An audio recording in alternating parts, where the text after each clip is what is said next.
The disgraced former President Donald Trump's transition team has reportedly sidestepped the standard Federal Bureau of Investigation background checks for some controversial cabinet nominees, opting instead for private investigators.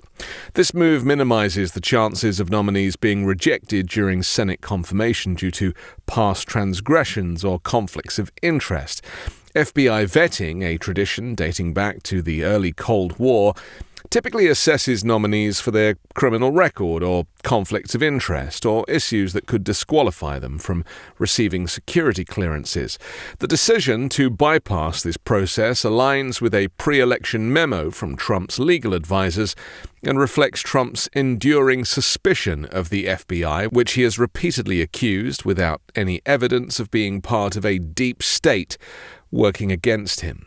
This follows controversy surrounding three of Trump's key appointees: Matt Gaetz for Attorney General, Tulsi Gabbard for Director of National Intelligence, and Robert F. Kennedy Jr. for Director of the Department of Health and Human Services. Matt Gaetz, nominated for Attorney General, has faced scrutiny over a Department of Justice investigation into sex trafficking allegations, which concluded without charges. Additionally, a related House Ethics Committee inquiry was halted when Matt Gaetz resigned, effectively delaying its report. Calls for it to be released have been rejected from the House Speaker, Mike Johnson.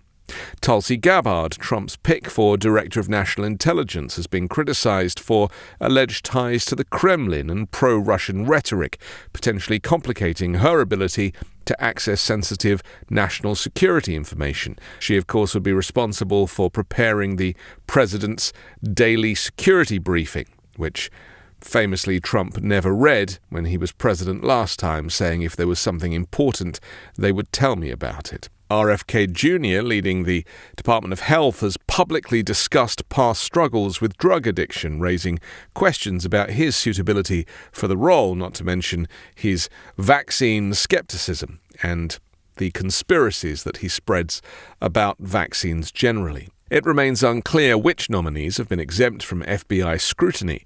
It is just remarkable that this is something that can be sidestepped at the will of the president-elect.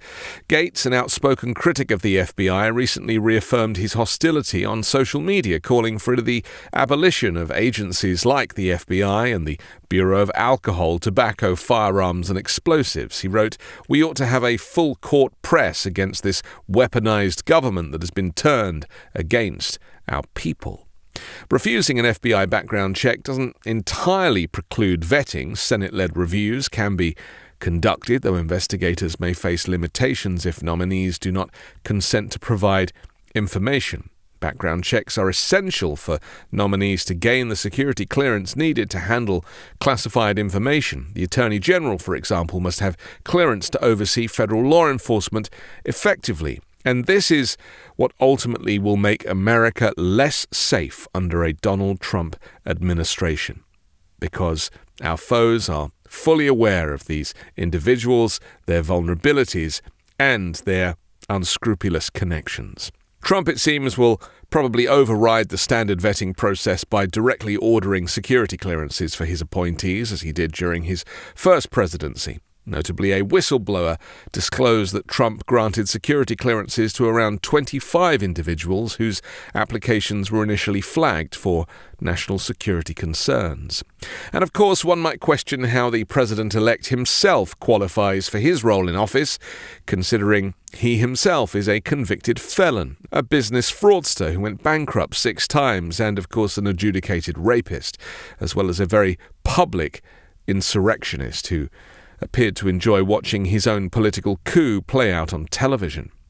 Section 3 of the U.S. Constitution's 14th Amendment states no person shall be a senator or representative in Congress or elector of president and vice president or hold any office, civil or military, under the United States or any state who, having previously taken an oath as a member of Congress or as an officer of the United States or as a member of any state legislature, or as an executive or judicial officer of any state, to support the Constitution of the United States shall have engaged in insurrection or rebellion against the same or given aid or comfort to the enemies thereof. Giving COVID testing machines to Vladimir Putin surely should have disqualified Donald Trump earlier on. I just want to interrupt myself for a moment to ask you to support me and independent journalism by becoming an exclusive member of this YouTube channel. You'll receive members-only content, early access to videos, monthly live-streamed Q&As, and much more. It costs just $3 a month for membership, which goes towards helping me grow the channel and create factual, accurate news commentary for those who need it most. Right now, the failures of corporate-owned media and the spread of disinformation and far-right propaganda has made finding authentic news coverage in the US difficult.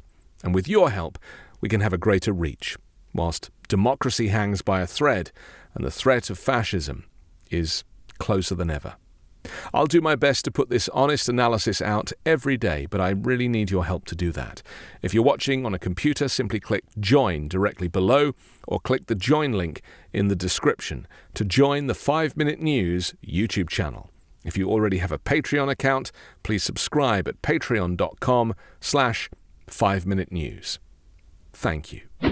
Congress, by a vote of 2/3 of each house, could remove such disability. This means, theoretically at least, that officials who participate in or encourage rebellion face both removal from office and a ban from holding state and federal offices in the future. A little bit like Jair Bolsonaro in Brazil, who tried to emulate Donald Trump's insurrection and was barred from holding office for 8 years. No such luck in America. How disqualification works under the 14th Amendment has never been clear. Yes, an impeachment could disqualify someone from holding public office in the future on 2 conditions: if a court convicts them and if Congress applies such a punishment. However, this is separate from disqualification from holding office under the 14th Amendment. Under Sections 3 and 5 of the 14th, Congress can bar someone from holding office, but unlike an impeachment conviction, the courts can overturn that decision. He was impeached twice. Surely the second one might have been enough to warrant his disqualification from even being on the ballot and running for president. There is some argument that Section 5 of the 14th Amendment does require conviction before disqualification. Section 5 grants Congress the power to enforce the amendment by appropriate legislation. But none of that matters anymore, as it appears that the Republicans have won both houses and the presidency. After adopting the 14th Amendment, Congress passed legislation that criminalized insurrection. Today, this law is codified in 18 U.S. Code 2383. A conviction under this statute will lead to being ineligible from federal office. Now, this could form the basis for a Supreme Court ruling that a person not convicted of the crime of insurrection cannot be disqualified under Section 3. To guarantee that this clause could not be used in the case of Donald Trump, though, the Trump-appointed MAGA Supreme Court ruled that he cannot be prosecuted for actions that were within his constitutional powers as president, in the landmark decision recognizing for the first time any form of presidential immunity from prosecution. The justices, in a 6-3 ruling authored by Chief Justice John Roberts, threw out a lower court's decision that had rejected Trump's claim of immunity from federal criminal charges involving his efforts to undo his election loss to Joe Biden in 2020. The 6 conservative justices were in the majority, whilst its 3 liberal members dissented. We conclude that under our constitutional structure of separated powers, they said, the nature of presidential power requires that a former president have some immunity from criminal prosecution for official acts during his tenure in office, John Roberts wrote. The ruling marked the first time since the nation's 18th century founding that the Supreme Court has declared that former presidents may be shielded from criminal charges in any instance, and in addition to Trump's win, shielded him from the multiple legal cases he was being investigated for, including the theft of national security documents, election interference, and the insurrection itself. Proof that friends in high places offer protections for even the most hardened criminals. I'm Anthony Davis. You can find me on the 5 Minute News YouTube channel and podcast, on Wednesdays co-hosting Uncovered, and on Sunday on The Weekend Show with Midas Touch.